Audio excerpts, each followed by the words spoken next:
پاگلوں کی انجمن جناب ابن صفی مرحوم کی عمران سیریز کی یہ دھماکے دار ناول لے کر حاضر خدمت ہیں۔ اس بار تھوڑا انداز ہم نے چینج کیا ہے، ورڈ ٹو ورڈ ہم اپلوڈ نہیں کریں گے۔ اس کے لیے آپ بہت سارے چینلز ہیں، ورڈ ٹو ورڈ چاہیے تو مل جائے گا۔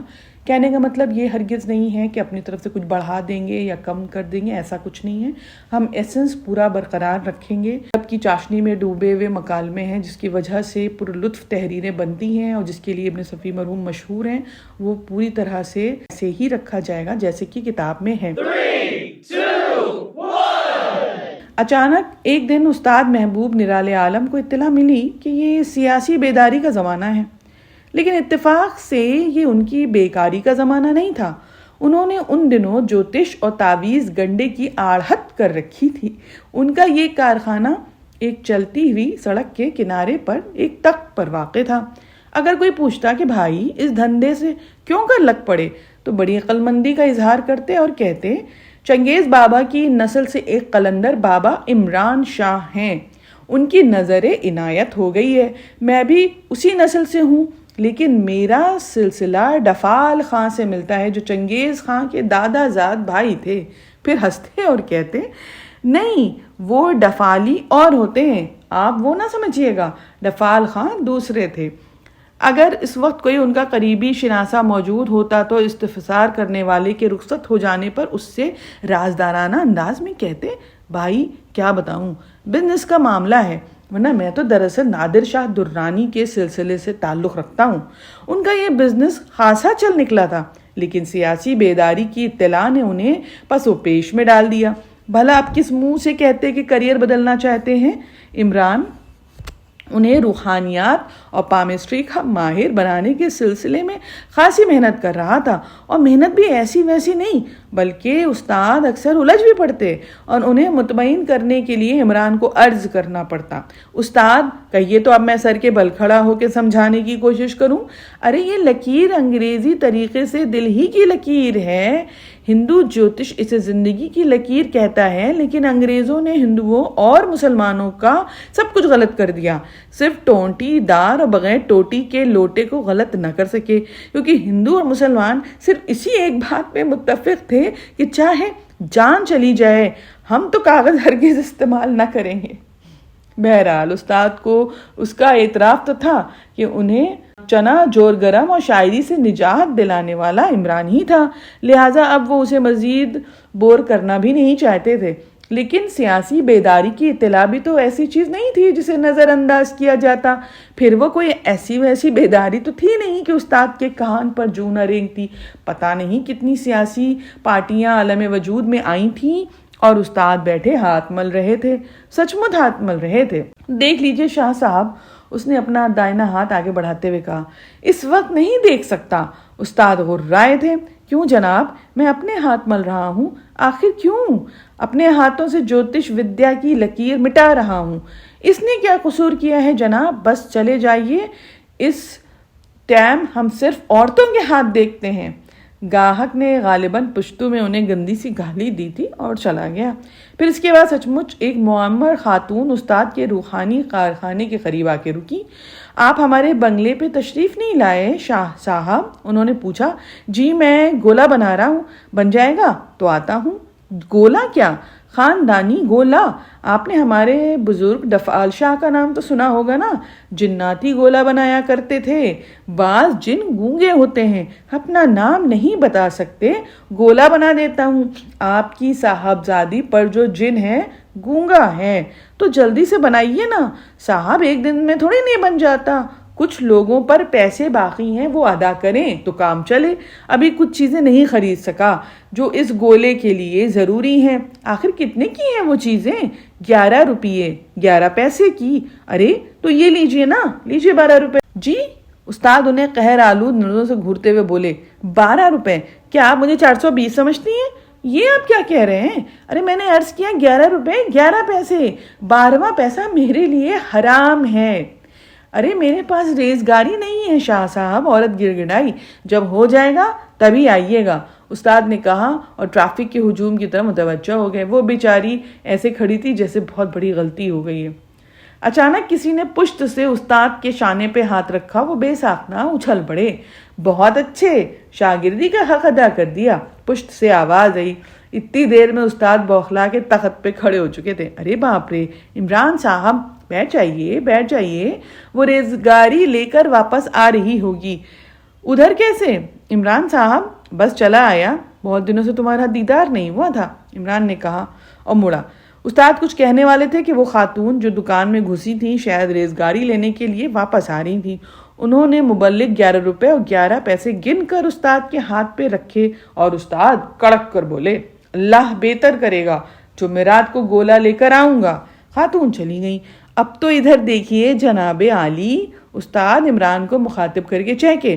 عمران ان کی طرف مڑا، مسکرایا اور تخت کے ایک گوشے پہ بیٹھتا ہوا بولا، اللہ عقل دے تمہیں اور تمہارے جیسوں کو۔ ارے سب آپ کی جوتیوں کا طفیل ہے۔ استاد نے دانتوں کی نمائش کی۔ میں تو اس وقت دنگ رہ گیا۔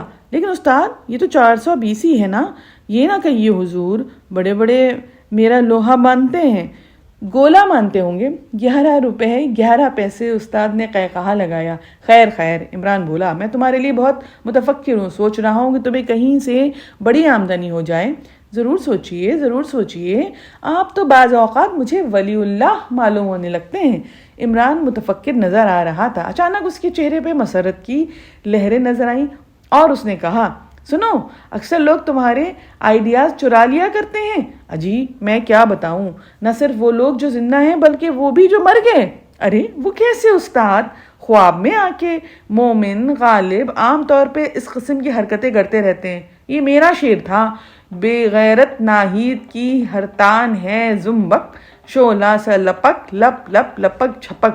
اب دیکھیے نا، ٹیلی ویژن والوں سے معلوم ہوا کہ یہ غالب صاحب کا ہے۔ مومن کا ہے استاد۔ اس غیرت پہ ناہید کی ہرتان ہے دیپک، شعلہ سا لپک جائے ہے آواز تو دیکھو۔ اب بھی دیکھ لیجئے نا، میں نے بے غیرت ناہید کیا، وہ فرماتے ہیں غیرت ناہید ہوئی نا وہی خواب کی چوری والی بات۔ صبر کریے صبر کریے۔ چند لمحے خاموشی رہی، پھر عمران بولا، تمہیں یاد ہوگا تم نے 3 سال ہوئے کہا تھا کہ پاگلوں کی انجمن تم بنانے والے ہو۔ استاد سوچ میں پڑ گئے۔ ہاں کہا تو تھا، اب اس طرح کہہ رہے ہو تو جیسے یقینی نہ ہو۔ میں نے فوراً ہی وہ انجمن تمہارے نام سے رجسٹر کرا دی تھی، یہ دیکھو یہ رہے کاغذات۔ ہاں واقعی رجسٹر کرا لیا آپ نے؟ اور نہیں تو کیا، جھوٹا ہوں؟ عمران بولا تھا۔ ارے توبہ توبہ، لعنت ہے مجھ پر آپ کی شان میں گستاخی کر بیٹھوں۔ ہاں تو کہنا یہ ہے کہ ایک آدمی نے تمہاری اس انجمن کا نام چرا لیا ہے۔ اچھا، تم اسی کے خلاف قانونی کارروائی کرو گے؟ ایسی بات ہے، جتنا چاہو اس سے لے مرو، بس 10,000، زیادہ نہیں۔ اس کے بعد میں پھر اپنی کتابیں چھاپنا شروع کر دوں گا۔ اچھا تو لپیٹو اپنا بوریا بستر اور چلو میرے ساتھ۔ تخت کا کیا ہوگا؟ اس پر سونے کے پتھر چڑھوا دینا، فی الحال کھسکو یہاں سے، آپ جلدی میں معلوم ہوتے ہیں، تمہارے لیے مناسب لباس کا انتظام بھی کروں گا نا، لمبا معاملہ ہے، لیجئے پان کھائیے، میں صرف کام کھانے کا عادی ہوں۔ استاد نے اپنا سامان اکٹھا کیا اور دکان میں رکھا اور عمران کے ساتھ چل پڑے۔ میں تو تمہارے سیکریٹری بن کے چلوں گا۔ کیوں شرمندہ کرتے ہیں جناب عالی، میں تو آپ کا غلام ہوں۔ شمس الدین خان نواب تو نہیں تھے لیکن کہلاتے ضرور تھے۔ دوسری جنگ عظیم کے دوران میں انہوں نے فوج کی ٹھیکیداری سے بڑی دولت کمائی تھی اور جنگ جاری تھی کہ انہیں حکومت برطانیہ کی طرف سے خان بہادر بھی نصیب ہو گئی۔ شاید اسی خطاب کی بنا پہ انہیں اپنے نام کے ساتھ خان بھی استعمال کرنے کا خیال آ گیا، ورنہ ان کے والد تو شیخ صاحب کہلاتے تھے، متقی اور پرہیزگار آدمی تھے۔ ذریعہ معاش کپڑا بننا تھا، خود پڑھے لکھے نہیں تھے لیکن بچوں کو پڑھانے کا شوق تھا۔ شمس الدین نے اعلیٰ تعلیم حاصل کی لیکن شیخ صاحب کی طرح حلیم اور بردبار نہ بن سکے۔ اس سلسلے میں شیخ صاحب اکثر کہا کرتے تھے کہ مجھے اپنی ہی برادری میں شادی کرنی چاہیے تھی، بغداد چلانے والوں میں شادی کر کے غلطی کی۔ لڑکوں میں جاہریت کا رجحان ننیہال کی طرف سے آیا ہے۔ اکثر پڑھے لکھے لوگ شیخ صاحب سے کہتے، لونڈا قابل ضرور ہے مگر اسے قابو میں رکھو۔ ارے وہ تو میر و غالب کے منہ آنے کی کوشش کرتا ہے۔ یہ باتیں شیخ صاحب کے تو پلے نہ پڑیں، پھر بھی اخلاقاً کہتے، جی سمجھا دوں گا، آئندہ ایسی حرکت نہیں کرے گا۔ باپ بیٹے میں یہ تضاد دیکھ کر لوگ اکثر عبرت پکڑتے۔ ایک بار خود شمس الدین سے کسی نے پوچھا تھا، میاں آخر اس قدر جامے سے باہر کیوں رہتے ہو؟ اس پر وہ ہنس کر بولے، حسن تدبیر۔ جس طرح کوئی مداری تماشائیوں کو اکٹھا کرنے سے پہلے بانسری اور ڈگڈگی بجاتا ہے، اسی طرح میرے مضامین کے عنوانات بھی محض توجہ مبذول کرنے کے لیے ہوتے ہیں۔ اگر میں اپنی تنقید کو جوش کی شاعری کا نام دوں تو لوگ سرسری طور پر نظر ڈالیں گے، لیکن اگر میری تنقید کی مضمون کا عنوان جوش اور پاپوش ہوا تو خود سوچئے کیا ہوگا۔ آپ اسے ضرور پڑھیں گے۔ جلد شہرت حاصل کرنے کا بہترین طریقہ، بھلا اس سے جوش صاحب کا کیا بگڑے گا؟ لیکن میری شہرت مسلم۔ پوچھنے والا لاجواب ہو جاتا۔ تو یہ تھے شمس الدین جو شاعری پیری مریدی کے منزلوں سے گزرتے ہوئے فوج کی ٹھیکیداری تک آ پہنچے، پھر خان بہادر ہو گئے، نواب صاحب کہلائے، اور اس کے بعد اب وہ اپنے کو شمس الدین خان لکھنے لگے۔ عجیب بے چین طبیعت انہوں نے پائی تھی۔ اور پھر ایک دن انہوں نے ایک بستی بسائی، اس کا نام رکھا شمس آباد۔ نواب صاحب یعنی خان بہادر شمس الدین خان نے اپنا محل بستی کے وسط میں بنوایا اور وہاں تنہا رہتے تھے۔ خان بہادر نواب شمس الدین خان کی بے چین طبیعت روز نئے گل کھلاتی تھی۔ ایک دن شمس آباد کے باسیوں نے دیکھا کہ بستی کے سرے پر لکھا ہوا شمس آباد کا بورڈ اتارا جا رہا تھا۔ لوگوں نے کہا کہ شاید اس کے رنگ روغن ہوگا، لیکن جب انہوں نے شمس آباد کے بجائے پاگل نگری کا بورڈ دیکھا تو اچنبھے میں پڑ گئے۔ اس پر نواب صاحب نے ببانگ دہل اعلان فرمایا کہ آئندہ 5 سال کی اقساط پہ سود معاف کیا جاتا ہے۔ 5 سال کا جو بھی سود بنتا ہے وہ قرض داروں کو نہیں دینا پڑے گا۔ کوئی اس بورڈ پر اعتراض نہ کرے۔ اس دن پوری بستی میں جگہ جگہ میٹنگز ہوئیں اور یہ طے پایا کہ نواب صاحب کی بات مان لی جائے۔ کیا تھا؟ ہرچی کیا تھا؟ پاگل نگری صحیح۔ اس مرحلے سے گزر کے نواب صاحب نے پاگلوں کی انجمن کی بنیاد ڈالی۔ پوری بستی کے ہنسوڑ اور سرپھرے نوجوان ان کے ساتھ تھے۔ انجمن کی صدارت ایسی صورت میں قدرتی طور پہ نواب صاحب کے حصے میں آئی تھی۔ دستوری زبان میں ان کا عہدہ مہا پاگل کا تھا، سیکریٹری باولا ٹھہرا، لیکن اتفاق سے موجودہ سیکریٹری کو صنفی اعتبار سے باولی کہنا پڑتا کیونکہ یہ ایک سرپھری لڑکی تھی۔ جوائنٹ سیکریٹری خپتی کہلایا۔ سنجیدہ لوگ دور سے دیکھتے، لیکن بہرحال ان کے بھی دل بہلانے کا سامان تو پیدا ہو ہی گیا تھا۔ پوری بستی میں زندگی کی لہر دوڑ گئی۔ پاگلوں کی انجمن کے ممبرز میں تیزی سے اضافہ ہو رہا تھا۔ آخر مقصد کیا ہے؟ لوگ ایک دوسرے سے پوچھتے، لیکن ان کا شمار پاگلوں میں نہیں ہوتا تھا۔ اگر کسی پاگل سے مقصد دریافت کیا جاتا تو زور سے قہقہا لگا کے پوچھتا، مقصد کیا چیز ہوتی ہے بھائی؟ پھر کسی سنجیدہ آدمی سے لفظ مقصد کی تشریح کرنے پاگل پن سرزد ہو جاتا تو اسے یہ ضرور سننا پڑتا کہ پیچھا چھوڑو بھیا ہم پاگلوں کا، اے عقل مندوں، اور ایک کنارے پہ بیٹھ کے تم مقصد بچاؤ، ہم تو ناچیں گے۔ پھر اسے کتنا ہی سمجھانے کی کوشش کی جاتی کہ مقصد کسی ساز کا نام نہیں ہے، لیکن وہ باور کرنے پہ تیار ہی نہ ہوتا۔ پوری بستی میں ہر وقت وحشیانہ قہقہے گونجتے۔ انجمن کا دفتر نواب صاحب کے محل کے ایک حصے میں قائم کیا گیا تھا۔ نواب صاحب کی دھج بھی بدل گئی تھی۔ سن سفید آدمی تھے لیکن قوا مضبوط تھے۔ اگر وہ خضاب استعمال کرتے تو اپنی عمر کے آدھے ضرور لگتے۔ اس وقت وہ دیکھنے کی چیز معلوم ہو رہے تھے جب کسی جلوس کی قیادت کرتے، ننگ دھڑنگ، جس پہ صرف ایک لنگوٹی، بال بکھرے اور داڑھی منتشر، حلق تو ویسے ہی لاؤڈ اسپیکر تھا۔ اس بڑھاپے میں بھی ایسی کڑکدار آواز تھی کہ جلوس بستی کی گلیوں کے چکر کاٹتا، ادھر ادھر نکلتا، حال میں تقریریں ہوتی، یہ سب بڑا دلچسپ ہوتا۔ مقرر تقریر کر رہے ہیں، کچھ لوگ ساز بجا رہے ہیں، کچھ ناچ بھی رہے ہیں، کچھ لڑکیاں ناچنے والوں کے ساتھ ہیں، کچھ بیٹھی ایک دوسرے سے گپے لڑا رہی ہیں۔ ادھر تقریریں کچھ اس قسم کی ہوتی، آگہی دامے شنیدن، جس قدر چاہے بجائے، مدعا انقا ہے اپنے عالم تقریر کا۔ شور و غل کے درمیان کبھی کسی مقرر کی آواز صاف بھی سنی جاتی، لیکن یہ اسی صورت میں ہوتا تھا جب مقرر خود نواب صاحب ہوتے۔ پاگلوں، کیا تم نے کبھی اس پر بھی غور کیا ہے کہ جارحیت پسندی پاگلوں کے لیے عمارتیں مہیا کی جاتی ہیں، طبی امداد بہم پہنچائی جاتی ہے، ان کے لیے اصول و ضوابطے بنائے جاتے ہیں، لیکن بے ضرر پاگلوں کا کوئی پرسان حال نہیں ہے؟ نہ ہوگا، ہمارے ٹھینگے سے آوازیں آتی تھیں تو پھر میرے بھی ٹھینگے سے، نواب صاحب کہتے، اور ڈائس پہ ناچنا شروع کر دیتے۔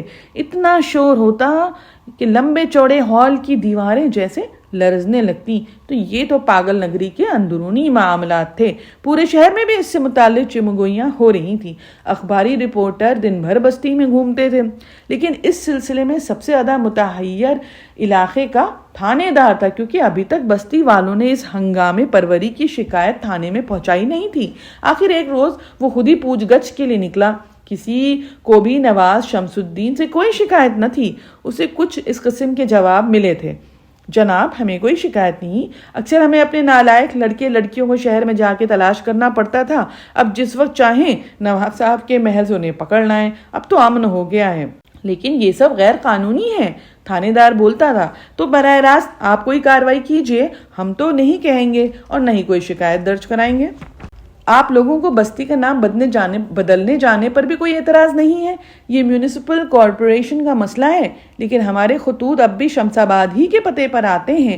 ہماری دانست میں یہ بھی ہمارے لیے نقصان دہ نہیں ہے. تھانے دار صاحب نواب سے نہیں ملا تھا، اپنی ذمہ داری پہ کوئی قدم بھی کیسے اٹھاتا. استاد کی داڑھی برقرار تھی لیکن زلفیں کٹوا دی گئی تھیں. جس وقت وہ جامہ وار کی شیروانی اور چوڑی دار پاجامہ پہن کے آئینے کے سامنے آئے، انہیں سکتا ہو گیا. کیا میں چٹکی لوں استاد؟ عمران نے پوچھا. جی کچھ نہیں، اس وقت ذرا دل بھر آیا. خیریت؟ کیوں بھرا؟ یہ سالہ کپڑا کیا چیز ہے جس کی شیروانی ہے؟ میرے والد حضور ہیرے جواہرات سے ٹکی ہوئی شیروانی پہنتے تھے، وقت کی بات ہے. خیر چلو دل چھوٹا نہ کرو. تمہارے والد حضور کی واپسی اگر میرے بس میں ہوتی تو میں کوشش کرتا. آپ جانیے جناب، میں کو تو حکم کا غلام ہوں. اس کے بعد دونوں کار میں بیٹھے تھے اور شمس آباد پاگل نگری کی طرف روانہ ہو گئے تھے. استاد راستے بھر اپنے خاندان کی عظمت رفتہ کی کہانیاں سنا رہے تھے اور عمران بڑی سنجیدگی سے سر ہلا رہا تھا. بستی میں داخل ہوتے ہی سب سے پہلے انہوں نے ایک عجیب طرح کا شور سنا. عمران نے گاڑی کی رفتار کم کر کے اسے بائیں جانب سڑک کی اتار دیا اور استاد سے بولا: کچھ سنا ہے آپ نے؟ خان صاحب محبوب عالم. سن تو رہا ہوں، ایسا لگتا ہے جیسے بے شمار مینڈک ٹر ٹر ٹر کر رہے ہیں آج کل مینڈک. خیر چلو دیکھتے ہیں. اب ان کی گاڑی کی آواز کی جانب جا رہی تھی. شور لمحہ لمحہ بڑھتا جا رہا تھا. ایک چھوٹے سے تالاب کے کنارے بستی کے پاگل اکٹھا تھے. ارے غضب خدا کا یہ لوگ! ارے مینڈک کی طرح! خاموش رہنا استاد، مجھے سمجھنے دو کہ وہ مینڈکوں کی زبان میں کیا کر رہے ہیں. ہاں تو کیا آپ مینڈکوں کی زبان سمجھ سکتے ہیں؟ مینڈکوں کی آواز میں یہ کچھ گا رہے ہیں. ارے نہیں، ہاں غور سے سنو. تم تو اجنہ کی زبان بھی سمجھنے کا دعویٰ رکھتے ہو. کچھ تو گا رہے ہیں. یہ گا رہے ہیں: بہتے ہوئے پانی میں ہم آگ لگا دیں گے. سچ مچ وہ گا رہے تھے، لیکن انداز ایسا تھا جیسے مینڈک ٹر ٹر ٹر کر رہے ہوں. دیکھتے ہی دیکھتے ایک پاگل نے جلتی ہوئی لکڑی تالاب میں پھینکی. ارے باپ رے، غضب خدا کا! کیونکہ تالاب میں حقیقتاً آگ لگ چکی تھی. ذرا ہی دیر میں یہ آگ پورے تالاب پہ مسلط ہو گئی. آپ تو کچھ بولتے ہی نہیں. یہ سب کیا ہے؟ پاگل پن. تو کیا پاگلوں کی انجمن؟ ہاں یہی تو ہے، پاگلوں کی انجمن. تو پھر جناب عالی مجھے اجازت دیجیے. دماغ تو نہیں چل گیا ہے؟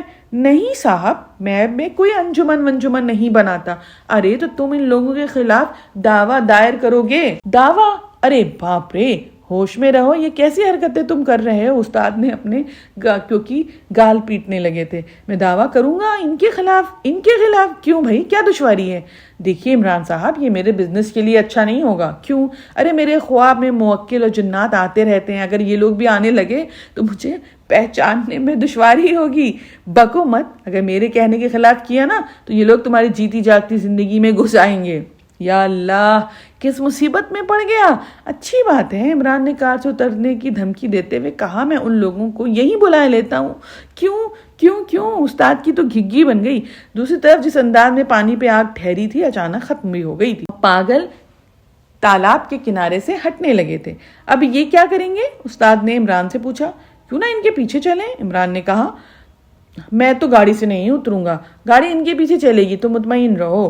اب گاڑی جلوس کے پیچھے پیچھے چل رہی تھی. وہ لوگ عجیب قسم کے نعرے لگا رہے تھے.